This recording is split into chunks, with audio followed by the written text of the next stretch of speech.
Let me find my note. I am going to record it, but I'm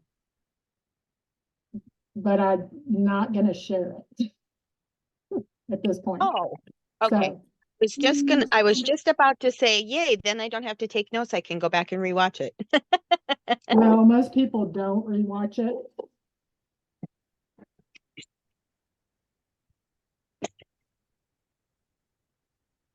In all my years of teaching, most people don't rewatch it. Well,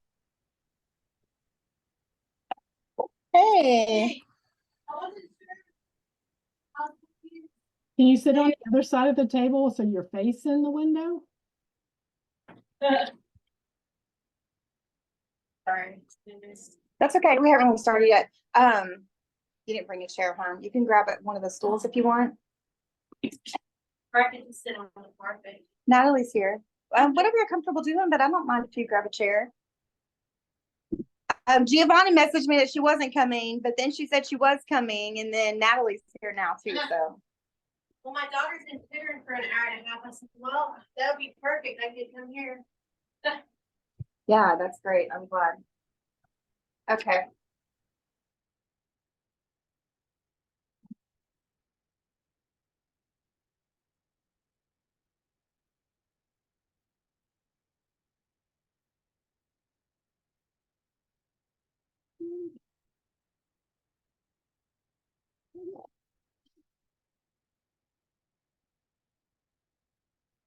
So I ordered my book. It's supposed to be here tomorrow.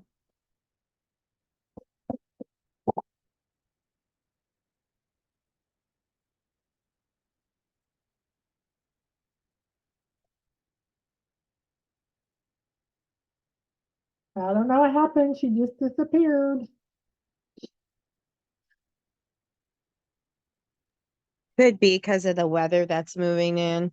Yeah. I know I'm not looking forward to it. So where are you at? I'm just on the other side of the lake than she is. Okay. I'm in Humble. Okay. Yeah, I don't know why we have this bullseye on our backs this year.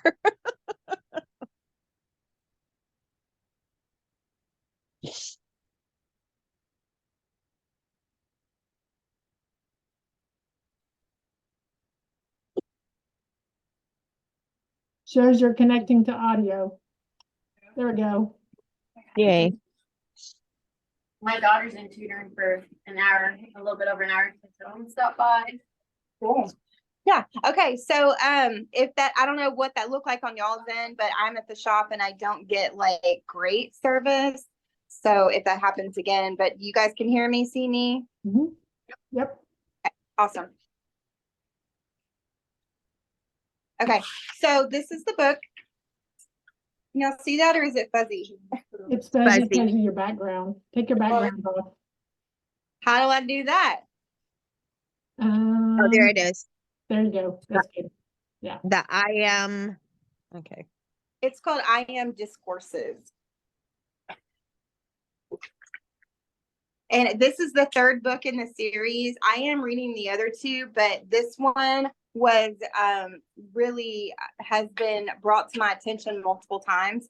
On a specific note, it was through some work that I'd been doing with Wayne Dyer, and he found this at a yoga studio.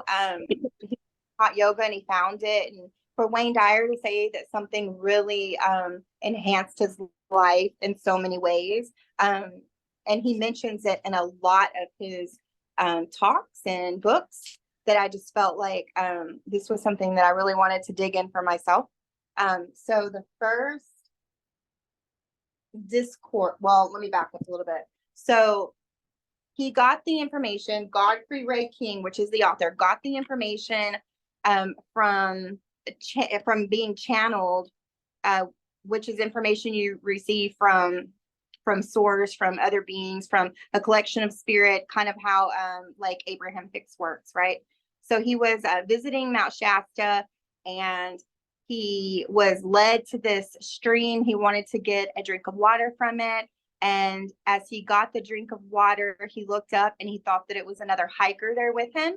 And it ended up being like an ascended master, another being that was there. And he said, hand me your cup and I'll give you a drink. And so he did. And he said, he handed him his cup. He didn't do anything to the cup, but when the cup came back to him, it was full of this like white milky liquid. So he drank it. And then through the course of several months, he was given 33 different discourses about I am. So I told Tanya, I was like, I'm not really a teacher. I just want to like kind of study this material together because I feel like it's so profound. So that information is in the first book, which is I think that one's Unveiled Mysteries. Is that the first one, or Magic Presence? I can't remember which is which, but that's in the first book. But it just felt important that you know like where that information kind of comes from. So my notes on the first discourse. Fine, did you bring your notes? No, Oh, you put them on your phone. Yeah. Okay. Oh, you typed them on your phone? You can look up. Maybe you could send it to me, but I didn't remember. I don't want her to waste your time by re-explaining it. Yeah. I'm just gonna. Are you talking? As Like, should I? Volume 1 is Unveiled Mysteries. Okay, then Unveiled Mysteries is the start of it. I didn't know if you're talking to me because I couldn't hear you. Yeah, I muted, but I'll keep it unmuted. Awesome. Okay, so what we kind of figured out is, I mean, I'm gonna look over my notes for you, but the main thing that it was a very simple explanation is that using the words I am are like saying it's like our words are our wands. It's so magical. And it doesn't matter if you believe it or not believe it, it's still happening and it's still true, right? Even if your perception is questioning it, whether you say I am or I am not, you're creating the life that you have. And that it really is that incredibly simple. And sometimes we can say like, I am sick, for example. And when we put a more negative term on an I am statement, that can still be transmuted into something more positive, which I found was great. Like you're not stuck with, well, I am sick. And so you're literally telling the universe, I am sick. It doesn't mean that you're always going to be sick or you have to stay sick, right? Like you just have to continue to use those statements in a more profound way. So my notes, if I can read my handwriting, in the book, they use the words mighty I am presence come forth.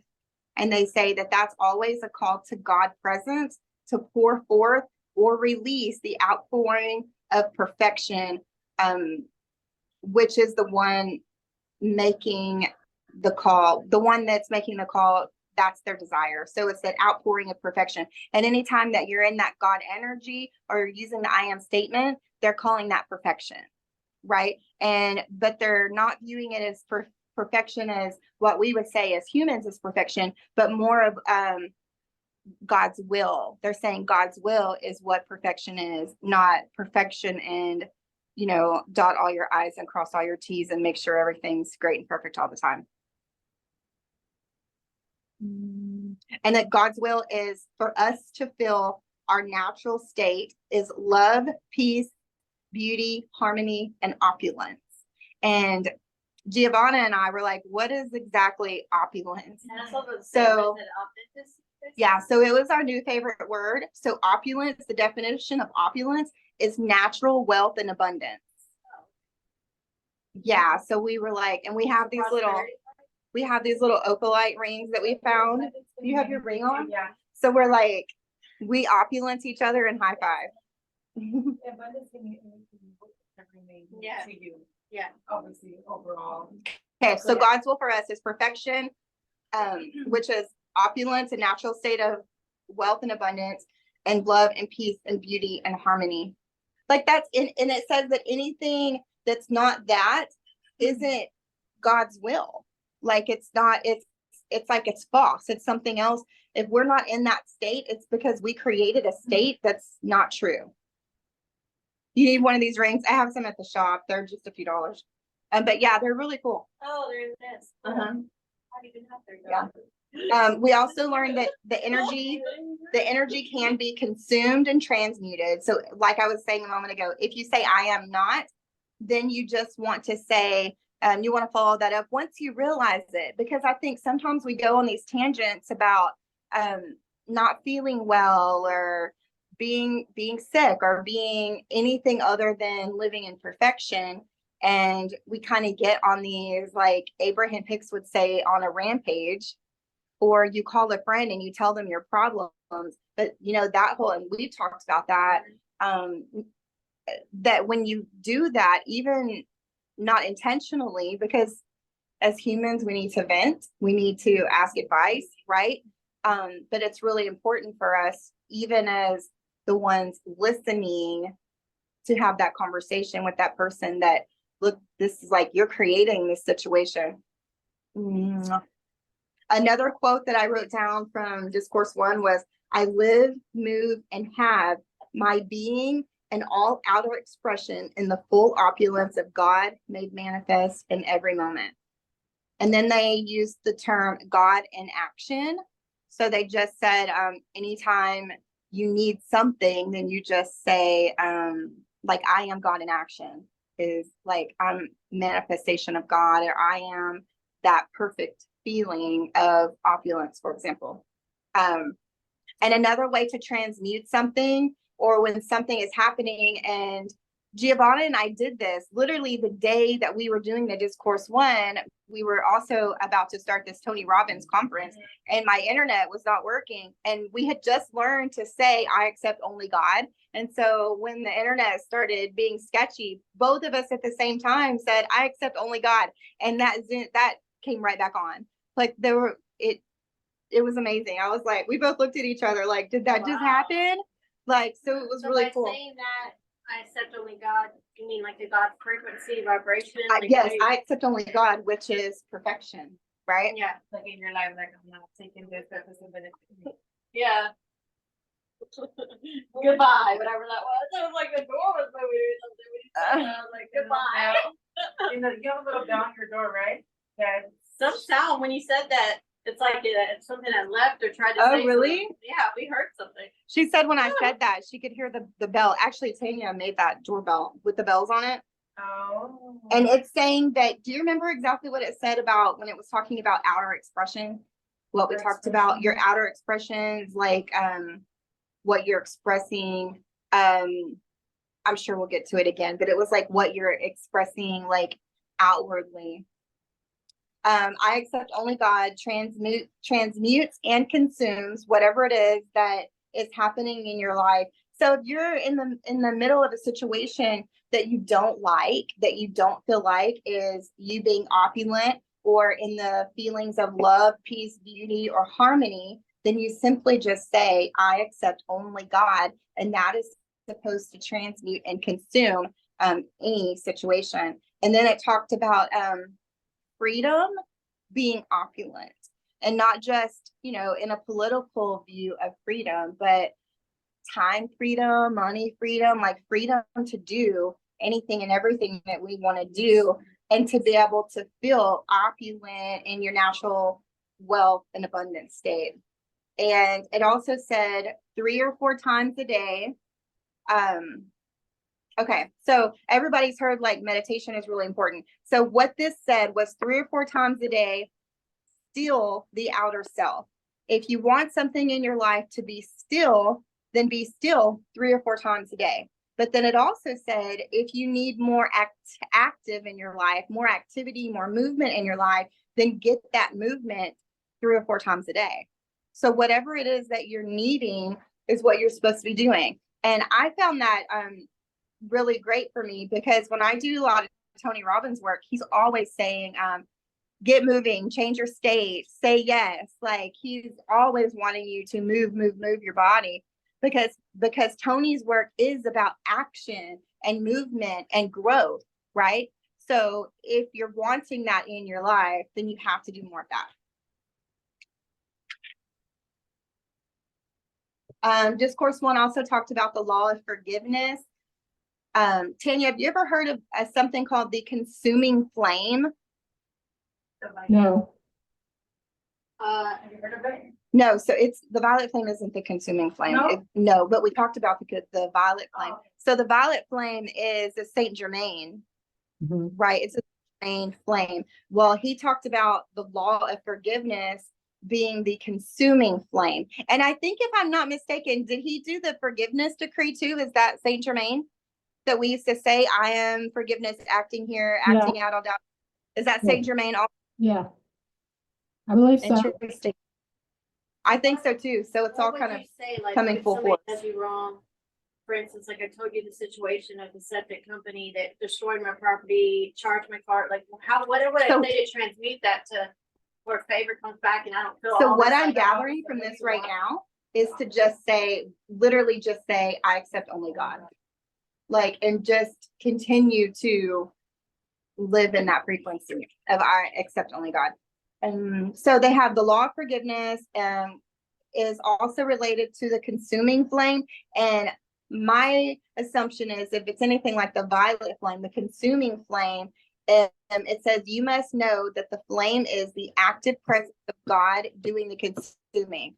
So when you need something like transmuted, done away with, you need the situation contained, that you would use the consuming flame to whenever you say I accept only God, that consuming flame is transmuting that energy, and that energy is the active presence of God doing the consuming.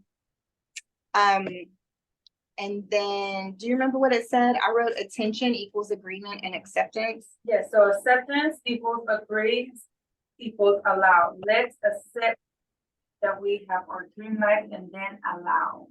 So if we accept something and allow something, So let's accept to agree that we have our dream life and then allow it to be. okay. So I also wrote an example was we have to accept like that we're rich, for example, accept that we're rich and then agree that we're rich and then we manifest it. And that is acceptance, agreement, and allowance. And you have to have those three things in order for something to show up in your life.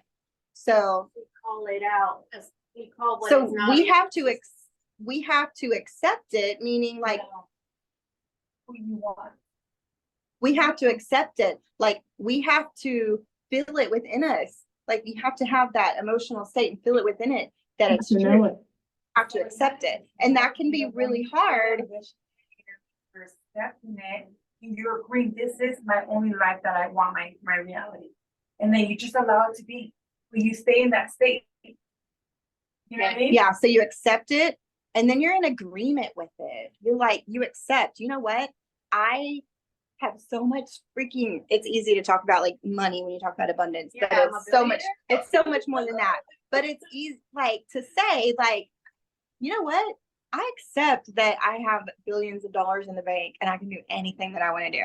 And then when you are meeting with people together, you can all be in agreement that that's happening. So it's going to be easier for me to accept, you know what? I really can be a billionaire. You can accept it. You can accept it. You guys all can accept that you can be a billionaire or that you can have opulence, which is what? Natural Wealth and abundance. So we can accept that and then we agree upon it, right? Like it's so much easier to agree upon it together because you can talk about, I really can do this and this is really happening and this really is my life. And then you allow it. And that's what brings it to the forefront. But then,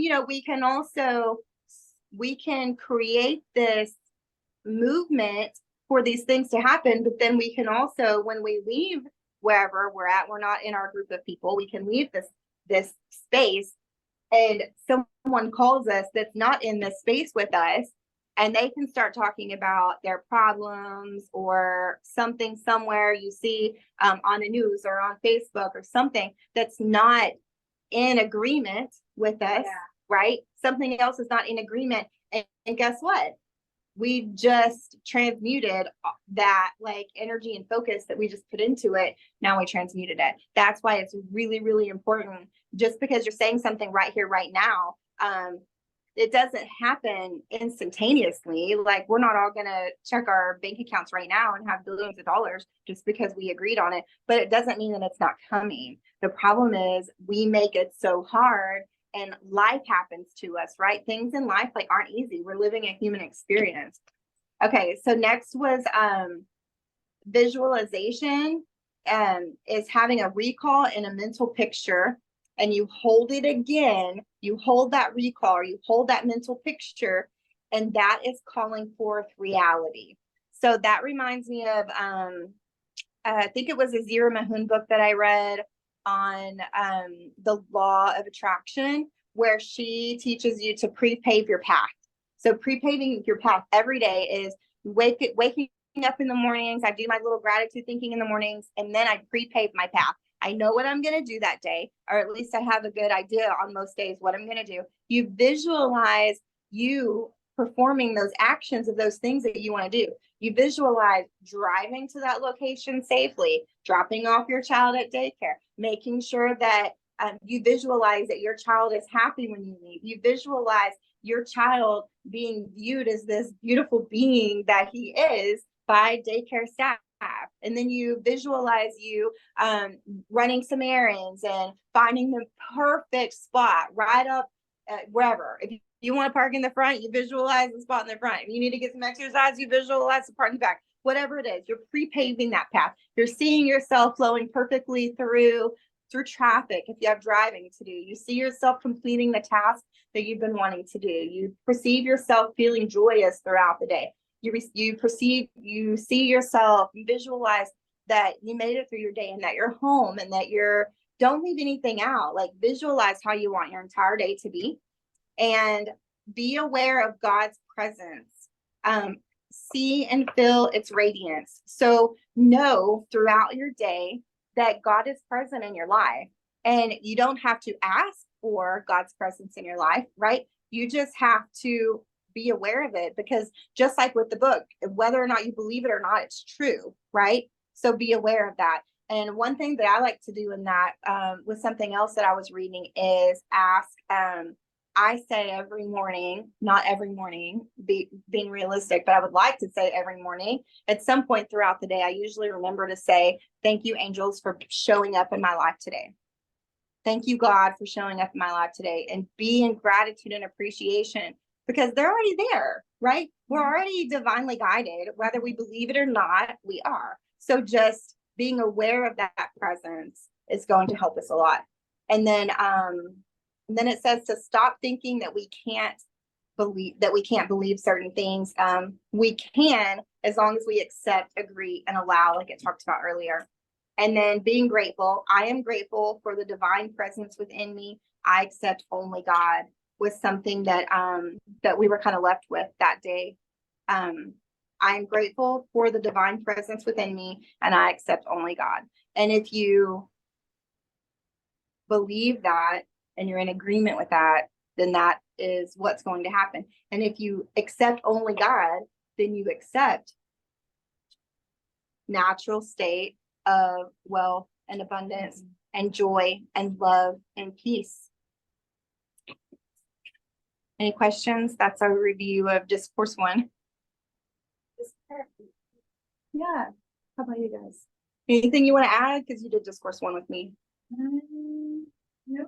It's just, I like that you accept only God, and like for a person, like I guess a person that did me wrong, it had God on the side of their truck. Apparently their beliefs are messed up to say that they're God business, and then they do something like that. So like, how does it, like your actions also, when you truly believe it, don't your actions match up, is what I'm saying? Like when you say I am God, I accept only God, like shouldn't your actions match up? Or they're not. No, they should. They absolutely should. I think the God they're believing in is a different God. And I've learned that in those situations, those people are not on the same path as you.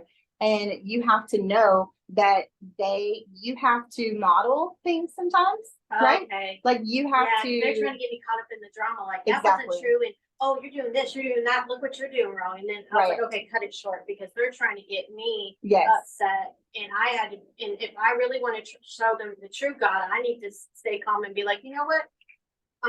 Let's just. I engage accept this. only God. Yeah, And the That's- situation that's being That's what created we within do us put is in not the God. mirror. Yeah. Yeah. That when you're saying that energy, like, no, I'm accepting only God. So like, they're gonna eventually, you know, it's gonna affect them. And you can ask yourself that, is this opulent? Mhm. And freedom is opulence. That Yes. is something I've learned. Freedom is opulence. Can you guys hear them when they're talking? A little bit. And then, we talked about the law of forgiveness, right? You must be conscious that the flame is, you must be conscious that the flame is a active presence of God during the consuming. So, yeah, explain that more, 'cause what y'all didn't say anything about forgiving, it just consumed, like. It didn't really say a whole lot about it. It just, I know from other work, like the work that we did with Nancy, Tanya, like when we would meet in like a healing circle, which we could absolutely start something like that. Again, we could do it through Zoom and we could do it in person. There were just like 4 or 5 of us that would meet in Shepherd and we would have like a healing circle. And when someone would ask for healing or someone would ask for prayer, or you saw that someone needed something, like you could put them on like your healing list, your prayer list. Yeah. And Nancy was a friend, or is a friend of ours, and she would kind of set it up for us and create the space. We would like sage the room, and she would do this like violet flame Saint Germain thing in the middle for us. And there's a forgiveness decree. Do you know the whole thing, Tanya? No, but I have it written down somewhere. I do Kinda too. like It's that something prayer like I am forgiveness, acting here, casting out all doubt in here. Um, Do you remember the next line? I don't. Look it up. What I is want to it? see if I can find it. I can find There's it. a couple of Yeah. them. So, but if you put in I am forgiveness acting here, that should pull up for you. And Okay. when we would do this healing circle, it was basically saying like, we're forgiving. I am forgiveness acting here, casting out all doubt and fear. That we're asking for forgiveness, which is the consuming flame. When you ask for forgiveness, you're transmuting those things. Because if you've wronged someone, then if that wrong is consumed, then now you're back at an What if opulent they've wronged state. you? Now you're doing forgiveness for both in that second because Yes, you allowed because- it in a way. So Yes, now you need because to you do want to both. forgive that, you want to forgive anything that isn't God, you know, and if that action is creating anything for you other than happiness, joy, peace, Yeah. opulence, natural state of wealth and abundance, Yeah, then it's not exactly. God, and it can be forgiven. But they didn't go through or Oh, okay. do a lot.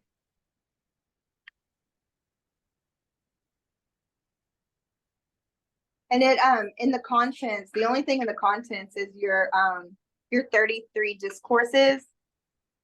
And they started October the 3rd, 1932. Sorry, my back was hurting. That's okay. And they ended July 4th of, that doesn't make sense. I guess they did not receive the discourses in order. I just put the. So pointer they on the- go October on the 3rd, screen. 1932, looks like the very, very first one. And then most of them were in 1932. There are a few in 1933, 1934, and there's one in January of 1935. And this is just a side note, something that I've noticed for myself is there is a lot of spiritual material that came out in the 1930s. Has anybody ever paid attention to that? Because I love Florence Scovel Shinn does A Game of Life and How to Play It. And Yeah.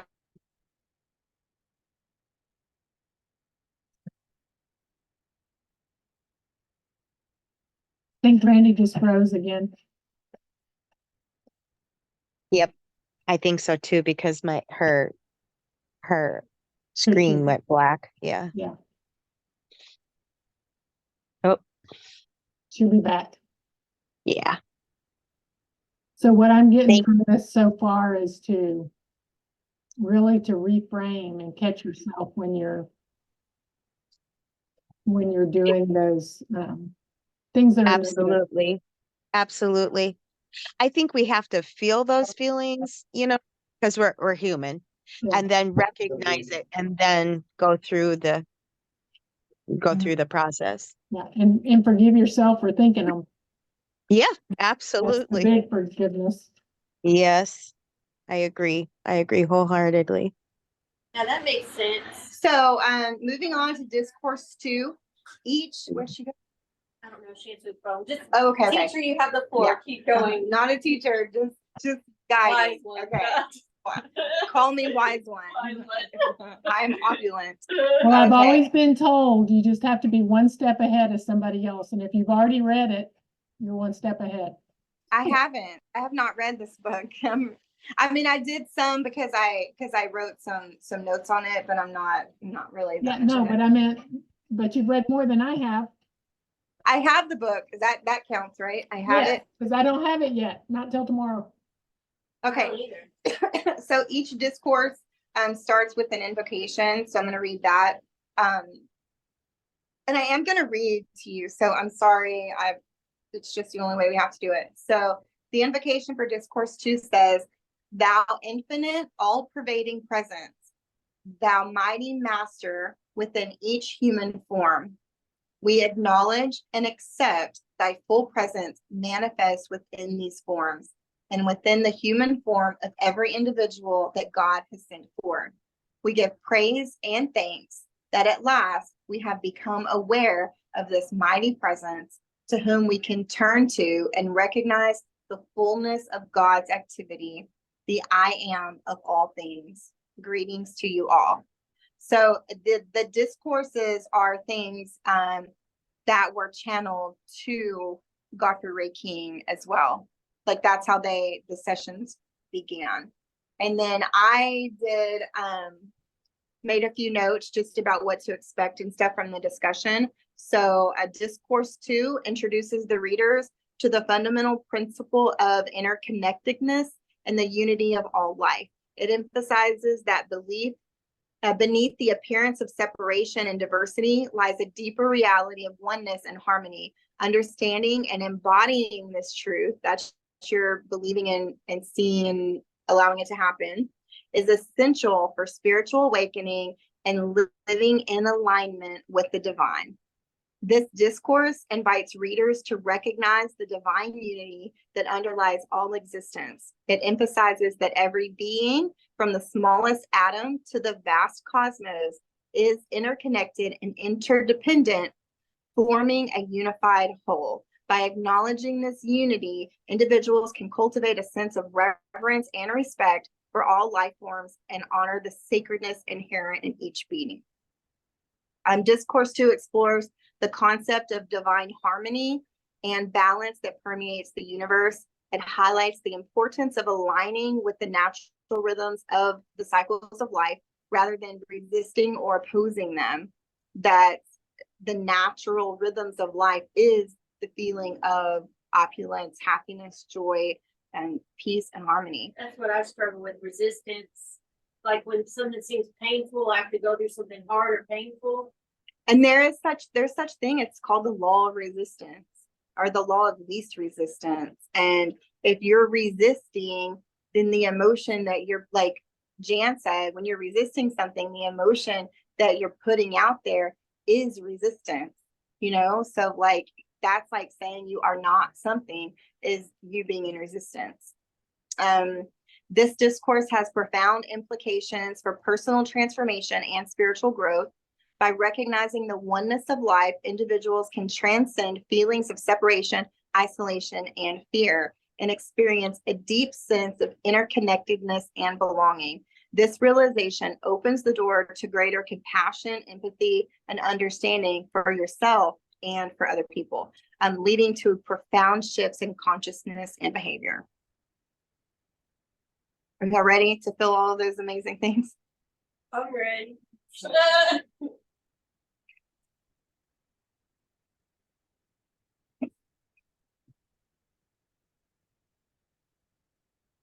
Okay, so this discourse,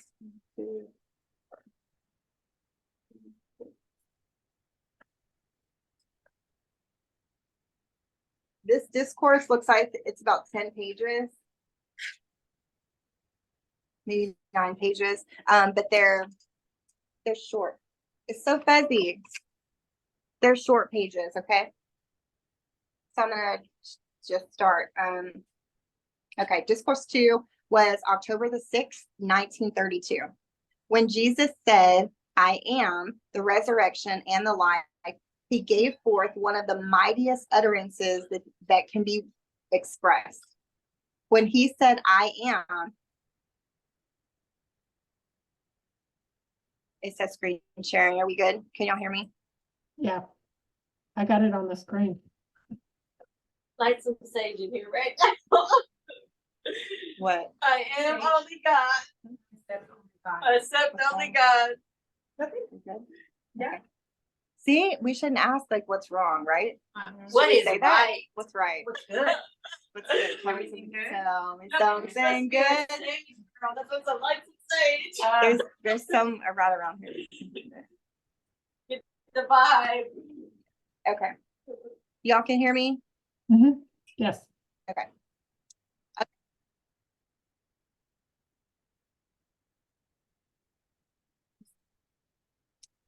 In the corner below it, below the white in the first.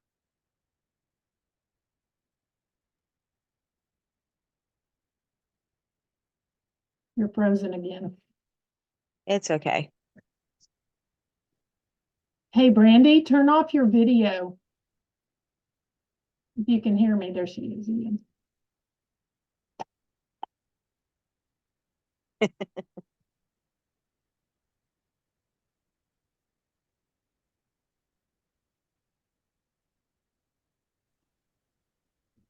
Hey, Brandy, turn off your video.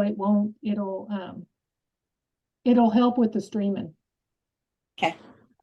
We just have to hear you. We don't necessarily have to see you. Okay, it's good now? Mhm. Okay, okay, when Jesus said, I am the resurrection and the life, just grab a little, like a.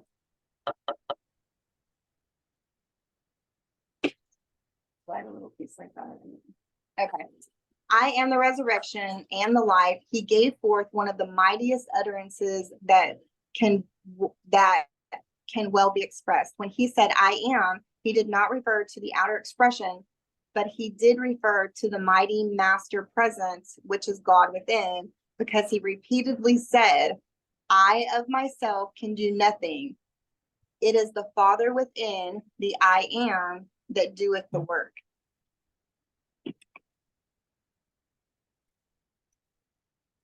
Yeah, that's a big spot when you're spelled out again, but. I Spiritual. gotta take notes as I go. So it's very profound to me when it says,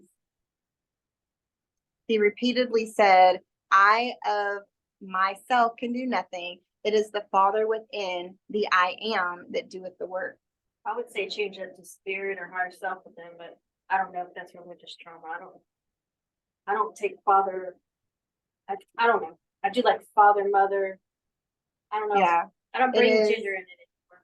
It is the Father within. This was written in the 1930s. So Yeah. you know how to. Everything was. You have to remember back then too, he was universal for both sides.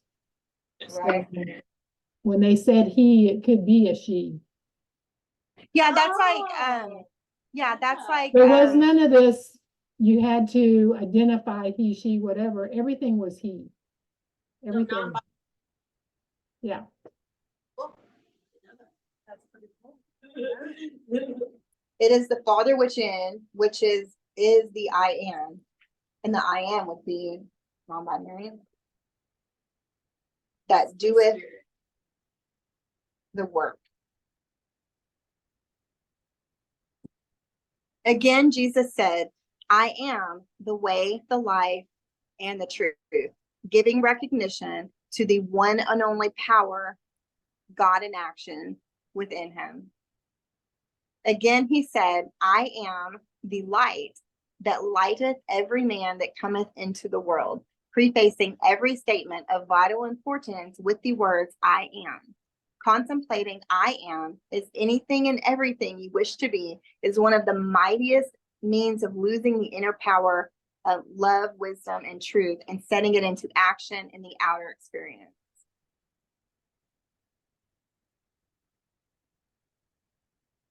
Again, let us refer to his mighty utterance, perhaps one of the greatest ever spoken into the outer expression, I am, is the open door, which no man can shut. Do you not see how very vital this is when you come to review understandingly these mighty statements? So I am is a door opener. I am the way, the light, the truth. When you recognize and accept, again, back to the accept, when you recognize and accept fully, I am, as the mighty presence of God in you, God in action, you have taken one of the greatest steps to liberation. It's true, because you're taking on the responsibility and the presence. I think that's one thing with religion, you give that responsibility away. God is a separate being, you give that away. And I feel like this is more aligned with what I've come to believe. You know what I Yes. mean? Recognizing the self what? Recognizing and accept fully that I am, as the mighty presence of God in action, that you have taken one of the greatest steps to liberation. Now mark you in the utterance of the truth that I am the open door, which no man can shut. If you can but realize it, you have the key that allows you to step through the veil of flesh, carrying with you all consciousness that you have generated or accumulated, which is imperfection. And there you transmute it, or in other words, raise it into that perfection into which you have stepped. Let me read that again. I am the open door which no man can shut.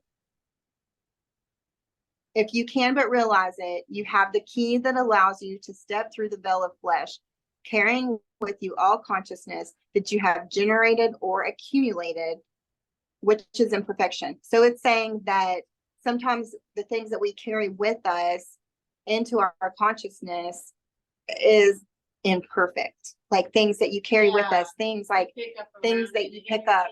Yeah, the energy around you, the conversations that you had, all the things that aren't of perfection. And that really sticks strong. Even the trauma that you've Trauma, gone through, and all the shadow work that needs to be done, so you can get back to that place. That makes a lot of sense. Yeah, it does, because it says that you have generated or accumulated, which is imperfection, that and they're transmuted, or in other words, raise it into that perfection onto which you have stepped. So raise, taking my notes.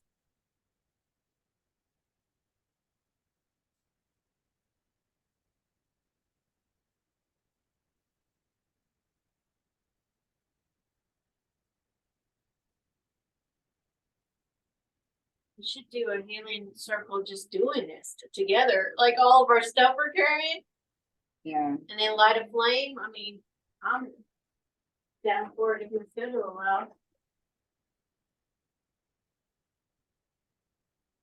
So this is important to me, that raise what we have generated or accumulated into that perfection, and that perfection is that opulence. And being that it says that we generated or accumulated, it feels really powerful to me, because if we generate something, that means that we created it, right? But then it's not all like on us specifically what we created, but we have to know that we created it, or the things that we accumulated. So it's not, we're accumulating things by the people that we're with, the situations that we put ourselves in, knowingly, even unknowingly, that we've accumulated these things, but we've also generated them. So that, like, is taking the blame for something, but also Not like co-author. yeah, like being aware that it is you, but it's also everyone else, but you're still responsible for it either way. Yeah. Okay, I have to see where I left off.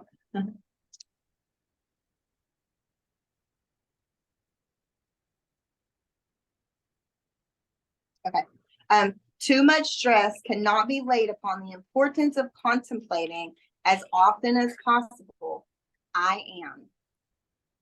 We should be thinking about that all the time. I am, as the mighty active presence of God in you, in your home, in your world, and in your affairs. Every breath you breathe is God in action within you. Like you're never not acting in God. You're not ever like, oh, let me pause this for a moment so I can talk shit about something, right? It's like every second that we have is we are God in action. And that's what I gathered from the first discourse, is that it doesn't matter whether you believe it or not, but every breath that you speak is God in action. You're creating that with everything that you say. And isn't that a funny way to think of karma also? Like, because a lot of people talk about karma, and karma, like you did something to someone, so it's going to come back to haunt you pretty much, right? Agree? Basically. So if we're creating something and we're speaking that, isn't that what the law of attraction is? The things that you say is what's going to come back to you. Is that not the definition of karma? In a way, yeah, it is. Right? You're right. Like if we've said something to create something, then it's going to come back to us. Like, so we literally create that ourselves, and we have to be more aware of that. Your ability to express or send forth and feeling is God acting in you. You have free will. It is entirely up to you to qualify the energy sent forth in your thought and feeling and determine how it shall act for you. No one can say, how shall I know how to qualify this energy? For everyone knows the difference between destructive and constructive thoughts, feelings, and actions. So we shouldn't be asking, how do I know that this is good? How do I know that I'm manifesting? Well, this is pretty much saying, like, we all know, right? How do you feel? Like you do, like we all know. Like I have a friend who, if she was on, she wouldn't mind if I called her out. But when she comes to me with a problem, she's like, can I do like a return to sender spell? And that's not something that I personally like work that personally practice. But I always try to like, you don't like, that's kind of like doing the same thing that she did to you, you know? But a lot of people feel that way. Well, if your thoughts and your actions are what's manifesting it, because it's happening to you, you're manifesting. So when you return to sender, you're returning to yourself. So not a good thing. Right? Yes. I think too, even when you speak about the karma itself, like, oh, that person, karma, blah, blah, blah. It's, you're not in the I am where you're Right. accepting only God, because now you're Right. going into that negativity. So you have to be careful about that too. Yes. On your thinking, and change it to maybe, I wish this person could see the brighter path or something, instead of saying, oh, karma's going to come back and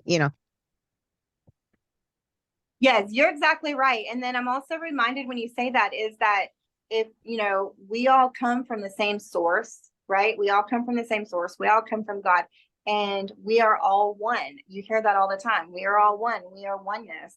And like Tanya said, what you put out comes back. What you do to someone else comes back to you, because if we're all one. So when you were mentioning a while ago, what if it's someone else doing something to you? And I say, well, modeling for them is really important. Like, so what you're doing for yourself, you're doing for someone else. What you're doing for someone else, you're doing for yourself. If it's all one, then the things that you do for you has that collective energy of it's all being one. How did that, like, for me, like somebody destroyed my property and then said, no, they didn't, and then took more money? I mean, I don't know, like specific Like, you know what I situations mean? on it. Like- Yeah. But like, I would assume that, you have that, which you weren't using this at the time, No, right? it wasn't. that's if you- where forgiveness comes in, and then you again say what you would wish for them in their lives, so that they don't repeat the mistake they made. Right. And if you're angry at them, that's not their fault. That's you. That's an emotion that you have because of your perception of something, right? And sometimes your perception is true and sometimes your perception is Right. not true. That's like with everyone. And so Right. like if you have that forgiveness for them because you want better for yourself, so naturally you have to want better literally Yeah. for everybody, you know. So I say I wish them healing on their journey, you know, because if they're unhealed and their pain is spewing out on other people, right? Yes, and that is your perception of what's going on with that person. Yeah. You know what I mean? Like Hurt people hurt. I've realized a lot that hurt people, but hurt people Mhm. heal people too, like That in is a true. strange way. But That I is know true. that with my crystal group, for example, let's say I've had this happen where I've had people put back, you know, or ignore me or whatever on like $1,000 order. And that's a lot for me, for a small Yeah. business Uh-huh. that they, you know, I'm just that person. I'll, you know, you're on a payment plan and people pay me something immediately now because I've had to change my rules with it. But at one time I didn't. I would just let people rack stuff up and they would say, I'll pay you when I get my income tax, or I'll pay you here and I'll pay you there. And people have just left the group, blocked me, owing me so much money. They took And the crystal. no, like they didn't have their crystals, but it's something it's work. Every time someone claims something, I have to put it in a box. Yeah. I message you every single week. My Yes, time take is it off. precious. Somebody else could have got it. I get it. A lot of things. Yeah. So Yeah. instead of being angry that person did that to me, because I very easily could be mad Yeah. at that person, I'm just like, you know what? Something is going on with that person, and I send that person love and light, and most of the time I have their addresses because they're customers.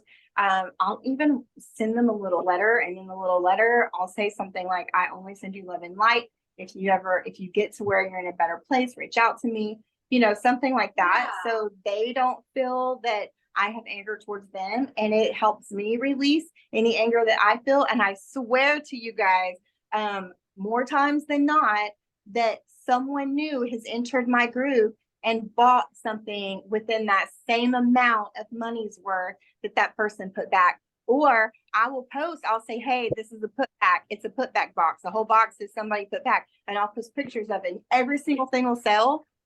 Like, Wow. it's like when you believe that happens and you put that. Now, had I held on to, I'm so mad at that person, I don't, you know, So if you were wishing in my me something position, bad. would you go to small claims court or just drop it completely? Like if somebody destroyed your property and took money? I would say from what I've learned from my, Because I did a better business. Yeah, To from- let them, because I don't want all these other people Right. taking advantage if of.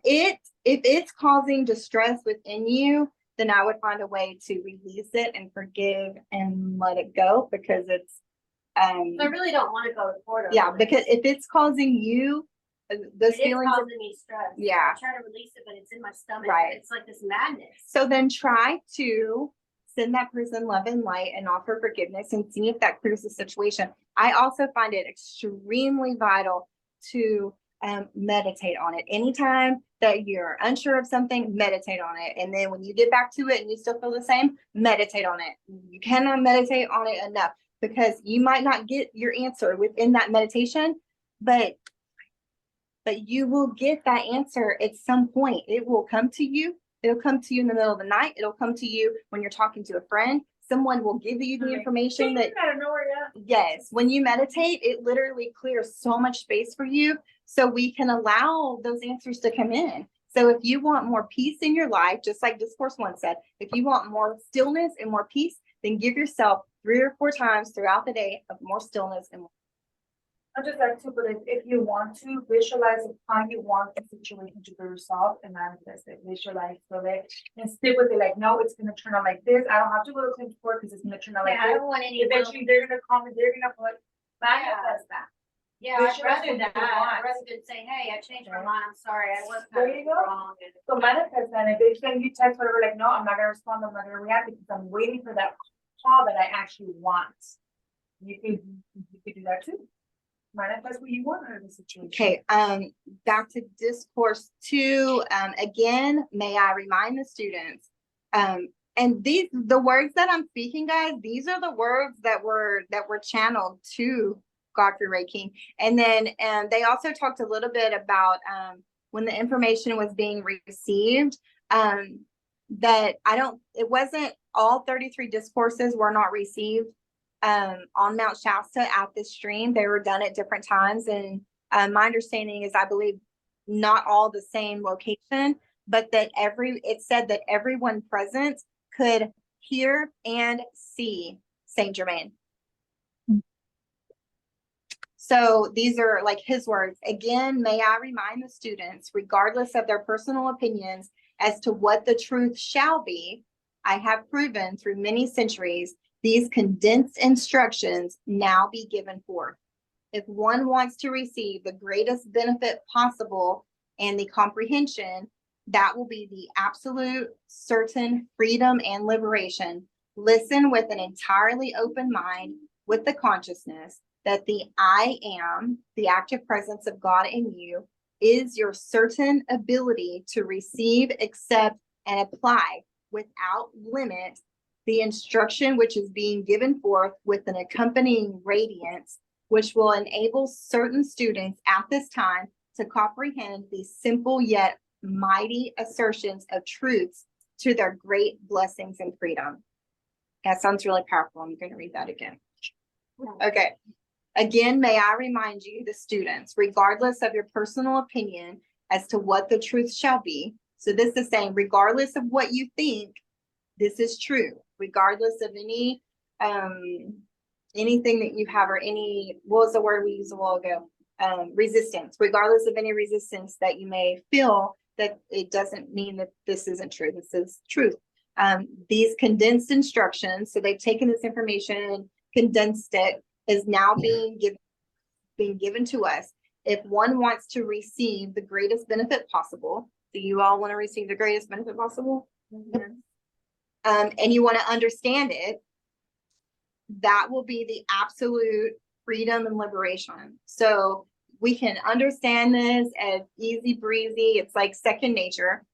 All we have to do is listen with an entirely open mind, with the consciousness. So we have to listen with an open mind, with that feeling that I am the active presence of God. The active presence of God is me, and is your certain ability. So be certain of that ability, that the God presence is within you to receive, accept, and apply without limit in the instruction, which is being given forth with an accompanying radiance, which will enable certain students at this time to comprehend these simple yet mighty assertions of truth to their great blessings and freedom. The abomination, that doesn't say abomination, the admonition has been before humanity through many centuries.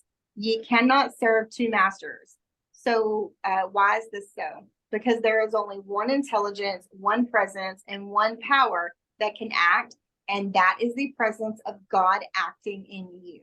When you turn to the outer manifestation, how we feel outwardly, and give all kinds of expressions and appearances of power, you are attempting to serve a false, usurping master, because the outer expression can only find an appearance through the use of God's mighty energy.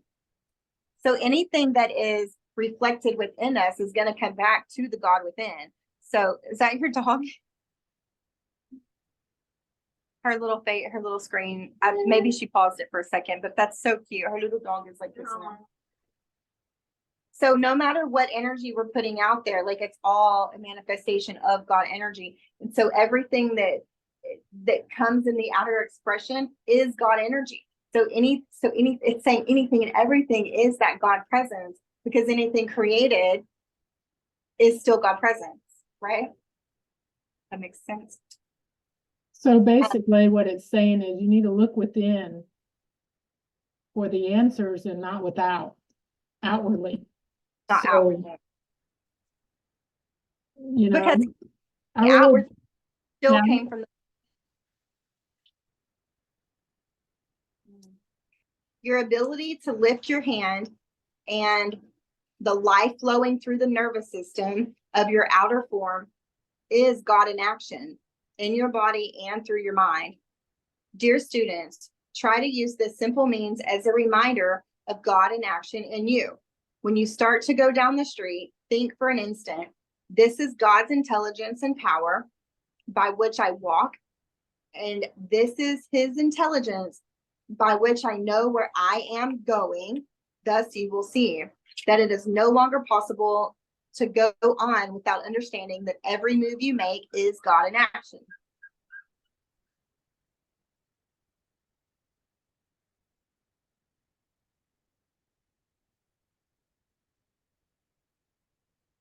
People that do stuff forget they have God within. Like like I never could understand this. Like when somebody does something like Aubrey to that little girl, like it's hard for me to even find an ounce of God in somebody that could do that to a child, right? So how do I filter that? That's like, to me, that's a very, From my understanding, from what I've like done so far, is like I made a little note that says I accept only God. And like that, like you can't do anything about what someone else did. You know what I mean? All you can do is help like heal that situation and only accept God. It could be somebody's life lesson. It could be a life lesson for somebody that's watching from the outside in. We don't know. It's up to God. It's his business. Mm-hmm. Yeah, and I think and they may talk more specific about things like that in the discourses. I mean, I think we all probably have like personal beliefs on like, did we have a soul contract with that person? If you read who wrote Conversations with God? Neil. I can probably easily. I don't remember.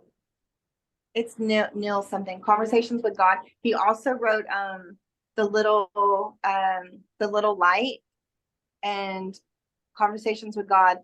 And he talks about like Neil Donald Walsh is his name. Neil Donald Walsh wrote Conversations with God, and then I think the children's book, the children's parable, is Little Light in the Sun, I believe is what, and talks about that a lot, and the way that we have experiences before our human adventure about your soul contracts and the family that you incarnate with and things like that. But I don't know if the books will specifically I talk know about if you've like, seen the movie The Shack, that's a good movie. Yeah.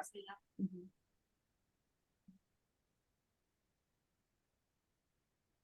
Okay, all outer form and its attendant expression is the experience of life by which each individual may learn through his own experiences the true source of his being and come again into the fullness of perfection through the self-conscious knowing thus attained. The outer experience of life is but a constant changing, passing picture that the outer mind has created in its pretense, which is your imagination, of being the real actor.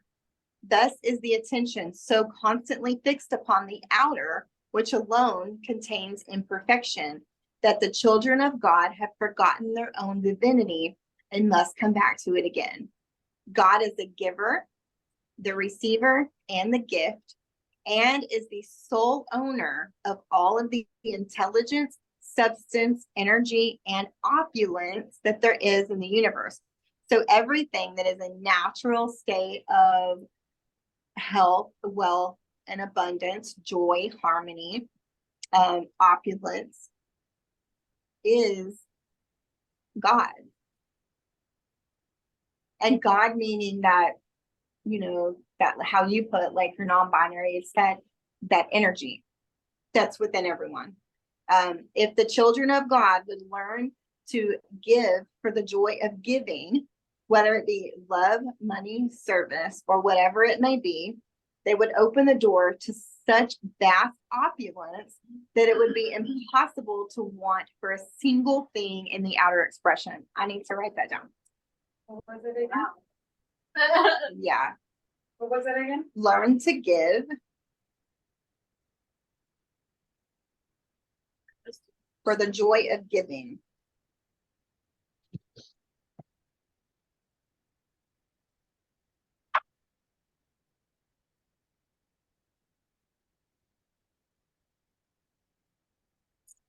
Whether it be love, money, or service.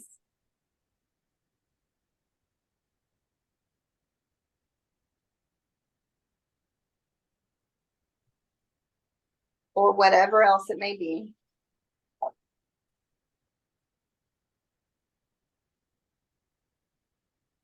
They would open the door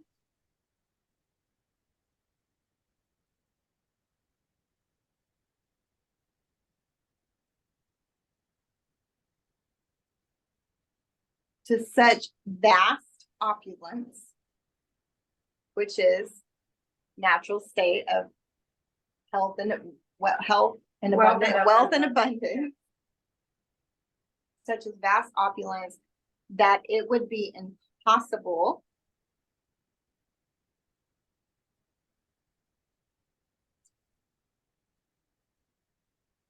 to want for a single thing in the outer expression. To want for a single thing in the outer expression.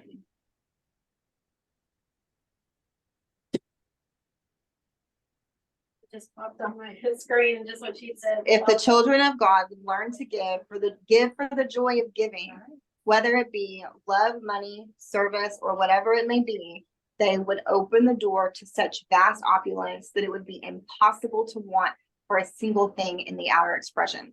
So Wayne Dyer wouldn't speak of this often. He would speak of it, but it's like he didn't want to like toot his own horn, so to speak. But Reed Tracy, who was like part of like a director of Hay House, where Wayne published all or most of his books, he would tell on Wayne, and he would tell us that that Wayne on his birthday would give thousands of dollars out because it was his birthday, and he felt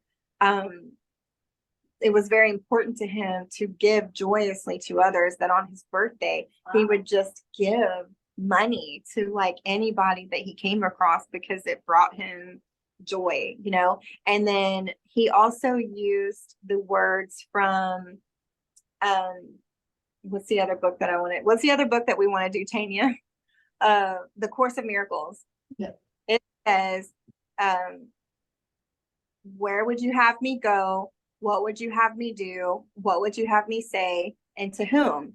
And Wayne Dyer lived by this every day when he woke up. It was, put me in the path of where I need to be. Where would you have me go?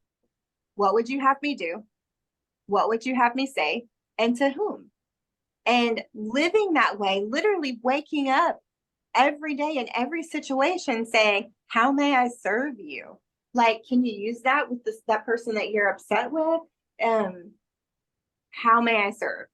What can you do to create a better situation? So in that, what I'm getting kind of right now is that if that person did something for you or charged you more money or whatever it was, that's your perception. And I don't mean that that's true for you, but for them, what was happening did they not have the time to do it because something else was happening? Did they need the money for something because something else was happening? Like, you know what I mean? No, it was not fair for them to treat you the way that they did, but that behind the scenes stuff are the answers that we don't know. And it's not our business to know, right? But if you put that information out there, like how may I serve, right? Can you, not that you want to send them more business, but if you can have that conversation, you know what I mean? Like if they need money, then maybe refer them to someone that can help them in that sense so they can heal that, you know, it's kind of what I'm gathering. So, okay. The unfortunate thing in humanity, which has caused such rampant selfishness and unprecedented condemnation in each other, is the idea of claiming ownership to these wonderful blessings of God.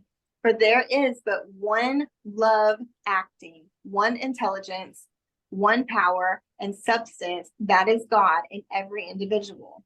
The warning that should be placed before every student and individual is to guard against the desire of outer self to claim power of its own.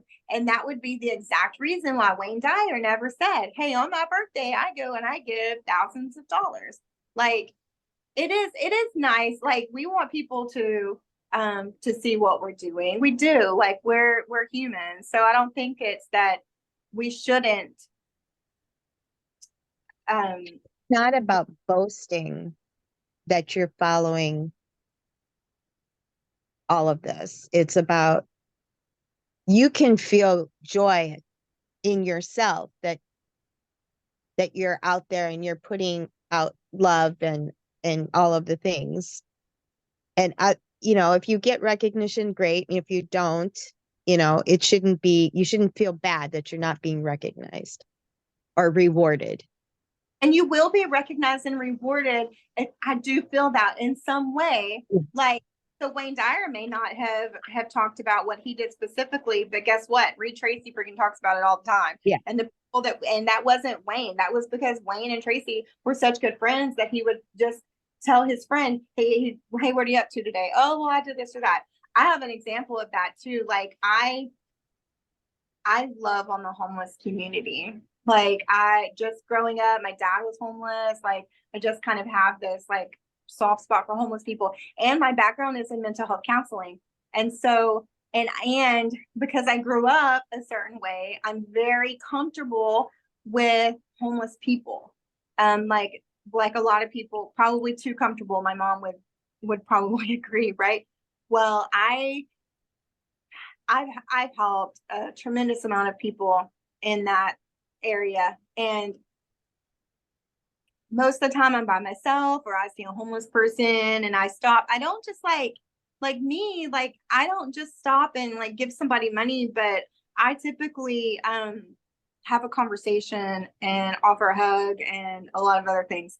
And this one day I was going to Starbucks here and going through Starbucks line, and I look over at Panda Express parking lot, and there's a homeless guy, and he's got some kind of sign he's holding. There's a woman there with him.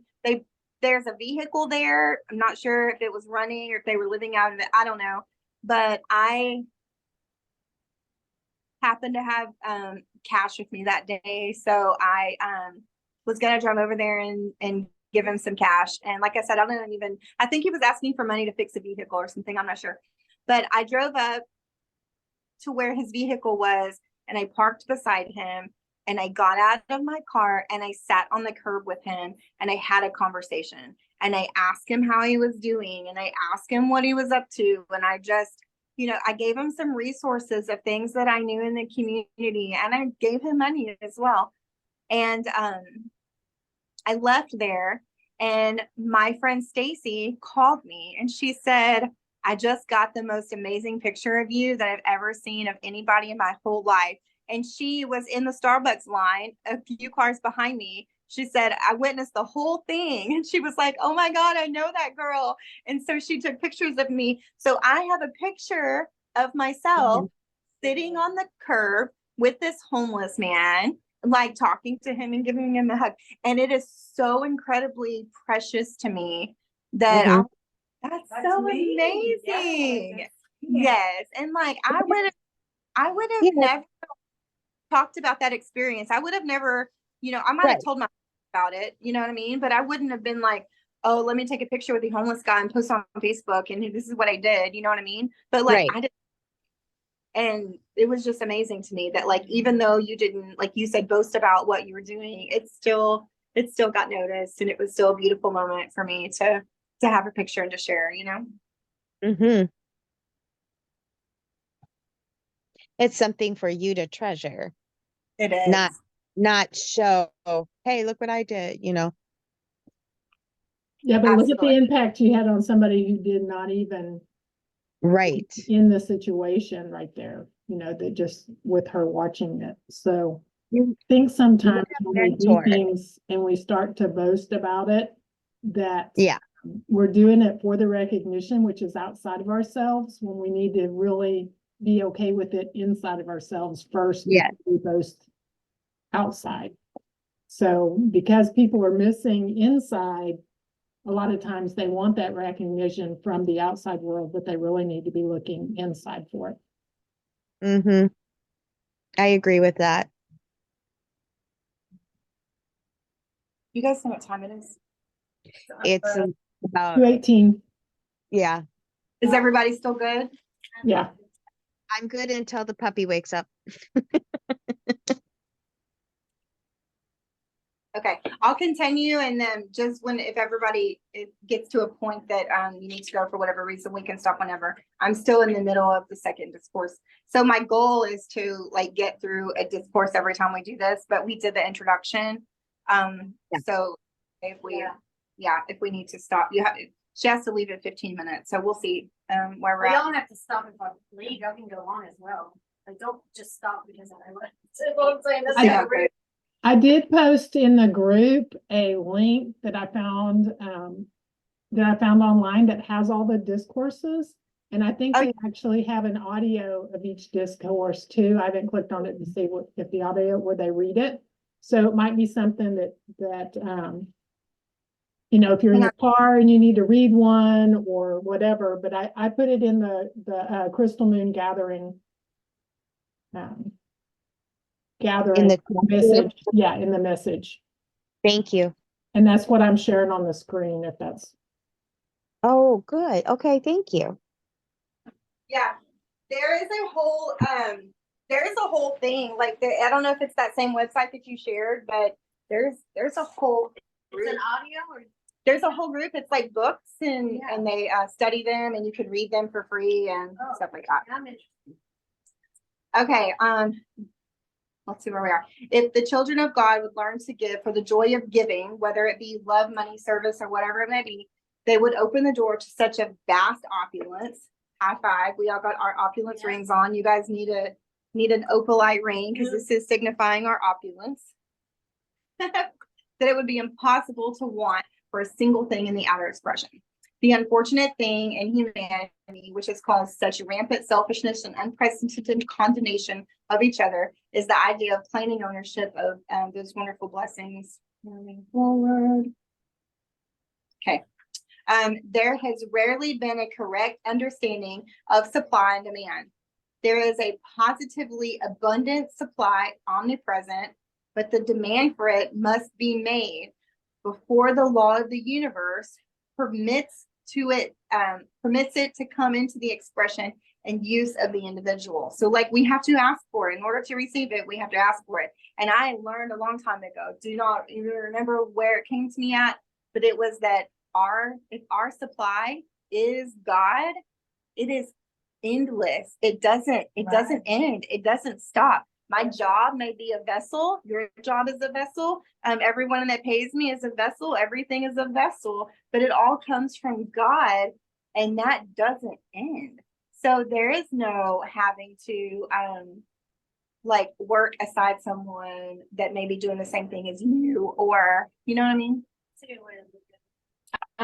Because we all deserve that, and we're all opulent. This doesn't say you're opulent, but you're not, you are, you're not, you are. Like, you know, it's like we all are. And if that's our truth, then that's what we get. Yes, God is unconditional love. Yes. Oh my God, look at the time. Two. Yeah. Did you hear him? My phone down. Yeah. The individual having free will.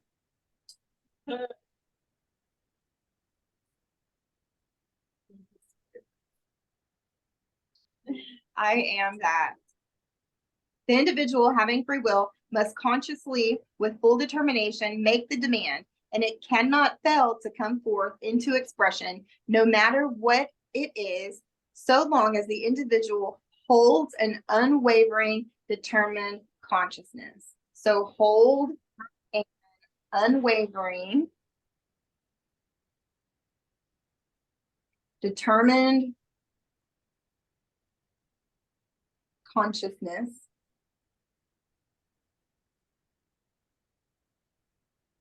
And what you're asking for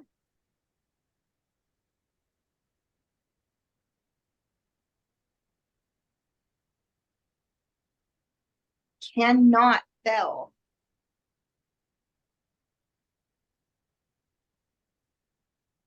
to come forth into expression.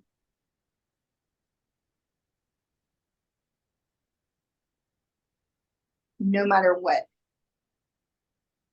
So it's like once you decide exactly what you want and how you want it, We it have must to manifest. Yes, Right. you just You It's have to about how you hold want it. an I feel like that unwavering. always messes me up when everything has to be how. God does things differently. We But just have if to- you read this, what we've done already, not a single thing says we have to know how. yeah, It says you have Well, to. agree. God already knows. Yes, you're right, I struggle God with it. already knows. He already knows what we need. He already knows what we want. He already knows what we're going to ask for. We Yeah. have to ask him for it. Right. And it's just there waiting. It's just there Yeah. waiting for us to say, oh my God, I want that. Like, I want that. I learned, I don't even know from where either. I've done so much reading that it's so great to say, wouldn't it be nice if, da, da, da, da, da, da. Uh-huh. Wouldn't it be nice if Miss Natalie here just got back from Costa Rica and she came into my shop like less than a month ago and she was like, oh, I'm thinking about this trip and I want to go here and I walked her through like, and that like, what's your wouldn't it be nice phase, Yeah, 'cause right? I was at this point of, oh, I can't afford this, and it's not gonna happen. I was in that state because of Yeah. all my bills and stuff. But then Yes. it, like, the credit card points lined up, the Airbnb lined up. They gave me the food discount. Like, everything just lined up, and it was dirt cheap. It was sitting there Yeah. waiting for you to say, I'm I'll in. take it. And Yeah. she did. She was in, and then she went on this amazing, which I still haven't heard all about, trip to Costa Rica. She like lived in a tree house with our daughter, like, and she did all of this as like a gift for herself for graduating Yeah. with her master's degree in social work. I bet I know where you went in Costa Rica because I had a similar place I went to. Yeah, I can't wait to hear about her. So I am hold. like, It doesn't. It may even tell us more specifically later. What do you guys Yeah. think it to hold an unwavering, determined consciousness? A knowing, The knowing. the knowing. was- There's a difference between knowing something, really truly knowing something, and then being doubtful.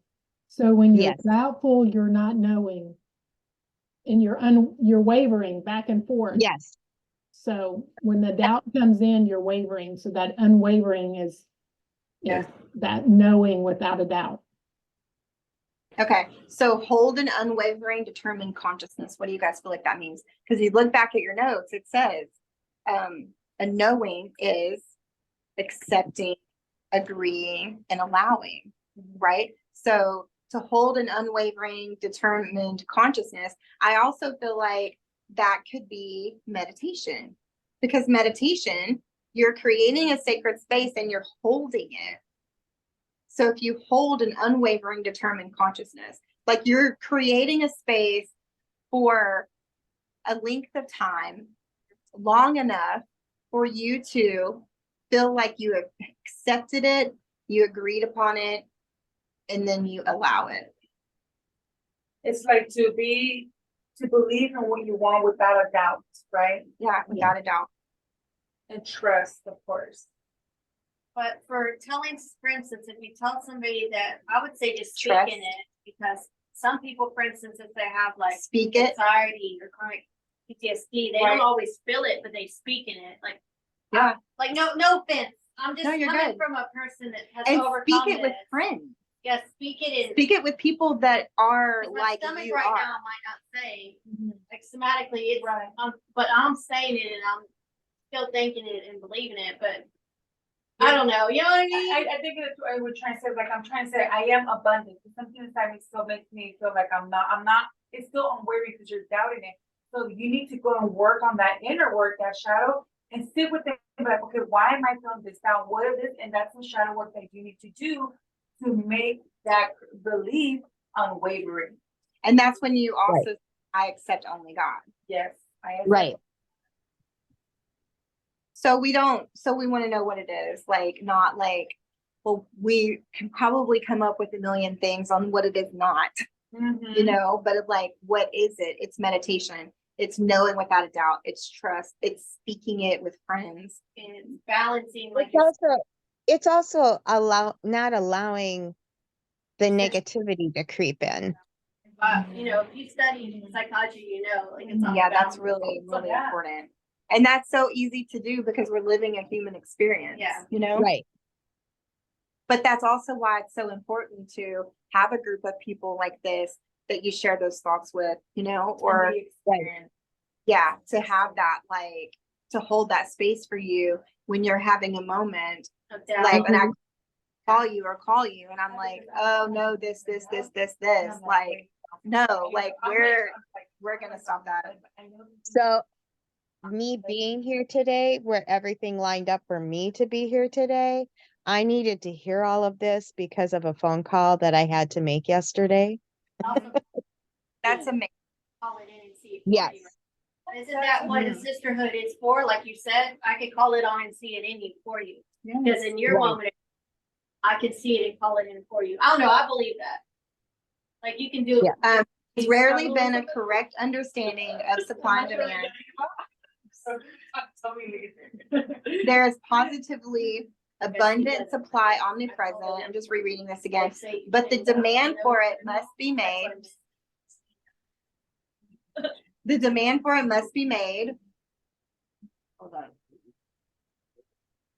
It says must in italics. So like it's you must demand it before the law of the earth permits it to come into the expression and use of the individual. The individual, having free will, must consciously, with full determination, make the demand, and it cannot fail to come forth into expression, no matter what it is. Does it mean you have to speak it? Yeah, how you make it. Or think it? Individual Or write it? That's what it says here. So long as the individual holds an unwavering, determined consciousness. Okay. So however we choose. As far as it goes right now, they haven't like specifically said. That's why I was asking, like, Right. what is that, guys, to hold an unwavering, determined consciousness? And we, like, what we talked about was it's a knowing, it's meditation, knowing without a doubt, it's having trust, it's speaking it with friends, having faith. Mm-hmm.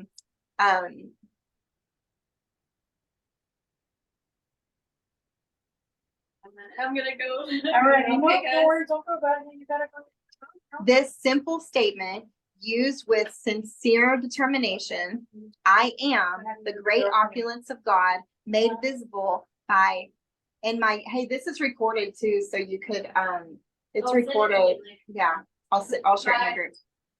I am the great opulence of God, made visible in my use right now, and continuously will bring to the individual all he can possibly use. We would have like he'd have so much abundance just using this technique. The limiting element so many students seem to be aware of is that they start out declaring the truth. For example, as in the above statement, but before many hours have passed over their heads, if they were to analyze themselves conscientiously, they would find in their feelings lurking doubt and fear. For both. Okay, that's what I was talking about. Okay. Hang on, I just got a message from our school. Due to severe weather expected this afternoon, canceling school events for the day. Okay. Yeah, I was just checking the radar because it's getting darker here. That's supposed to be. How's it looking back there? Cloudy. Yeah, it isn't.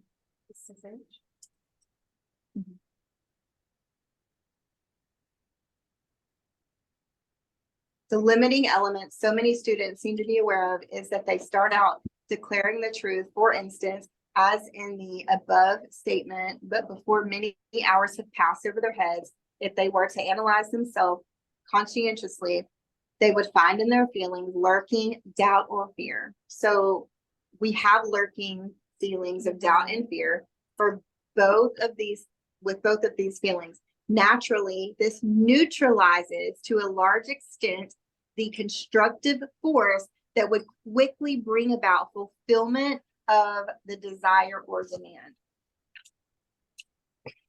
So what we don't want to do is have doubt and fear within. Right. That's what we were just talking about with her, like work on those shadows if you feel that come up. Mm-hmm. I mean, to be honest with myself sometimes, like I'm saying this but I don't know fully believe on this, I want to sit with that. Why am I feeling this doubt? Where is this doubt coming from? Work on it and be like, okay, now I'm ready to say it fully with all energy. So it neutralizes this force that would otherwise quickly bring about the fulfillment of the desire or demand. So we have to have faith, right? Like we have to have faith. We have to have knowing. And for me, like constantly learning something and studying something and being together in situations with like-minded people like this is so important. Like it's not just important for me, but it's extremely vital. Like there's not another way. Once a student becomes fully aware that every right desire or wish is God in action, propelling his energy forth to full accomplishment and is always self-sustained, he would become aware of limitless love, power, and intelligence he has with which to accomplish any given purpose. I'm going to read that again. Once a student can become fully aware is faith, right? Like you're fully aware, you have a knowing that every right desire or wish is God in action. Everything that happens good and opulent is God in action, which is our God within, propelling. It literally says propelling, like this is going to happen. This is going to happen right now. His energy forth to full accomplishment. You don't just get part of what you're desiring. It literally says propelling energy forth to full accomplishment. And so it's like when things line up for it to happen.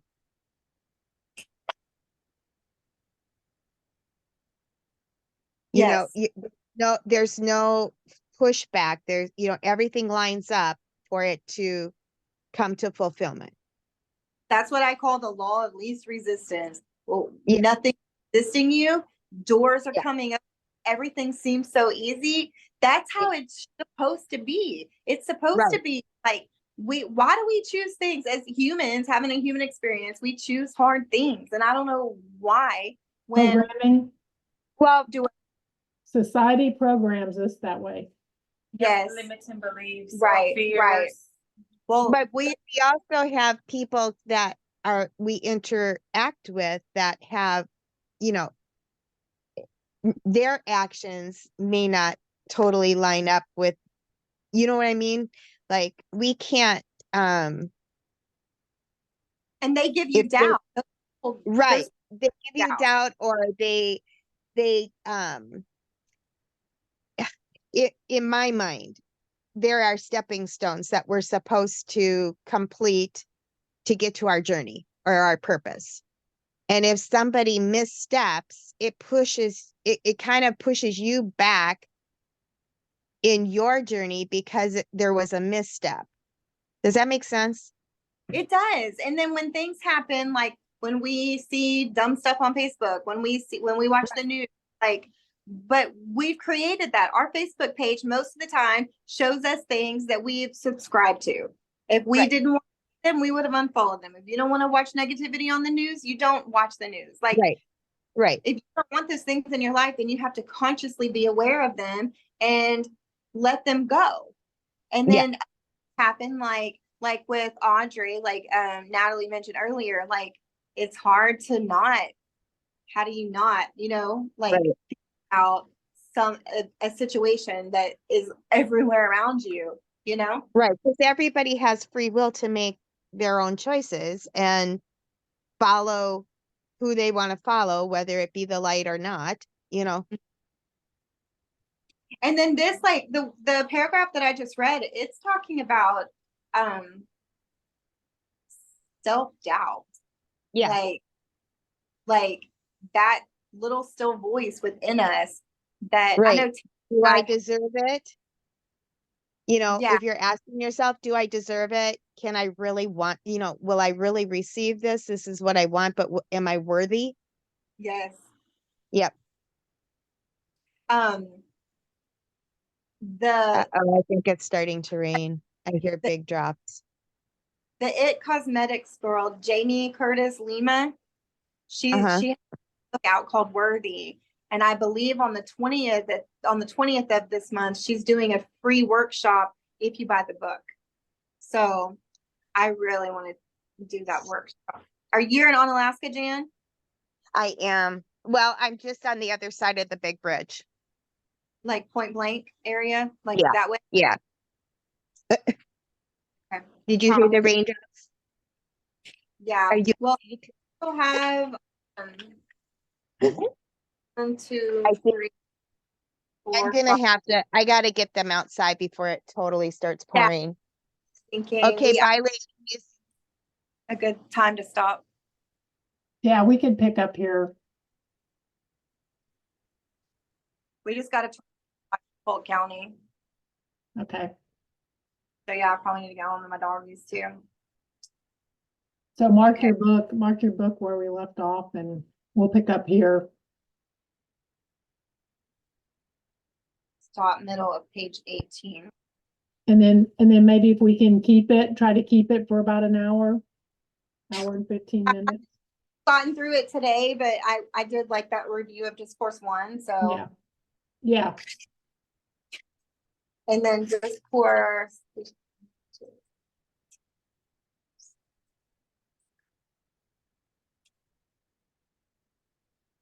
Yeah, Discourse 3 seems to be about the same length as this one. So yeah, we're good. Okay. The time that we have to do it. You know what I mean? Yeah. I love you, Tanya. I love you too. Thank you. Thank you. Will you share this in that group? Yeah, I'll have to wait till it downloads to my computer, and then I'll upload it to YouTube, and then I'll share it. Awesome. Okay, but it'll be a private link, so just whoever has the link can get to it. Okay. Okay. I love you. Love you too. Bye. Hey, probably need to schedule when the next one's going to be. Are we gonna do it the same? If we could find the same time every week, would probably be good. Then people would know when to show up. So. Today, what's the day of the week? Today is Thursday and we start at 1 o'clock. So you want to try for Thursdays at 1 o'clock? Yeah. Are you good today at 1 o'clock? Yeah, most Thursdays. The only time that it would be difficult is if I have a ribbon cutting. I just would Okay. need to be back. Ribbon cutting's usually 11:30, so I'm usually can be back by 1. Okay. Well, we'll see how Thursdays work for now. Okay. Yeah, sounds good. All right. Awesome. See y'all later. Thank you. Bye.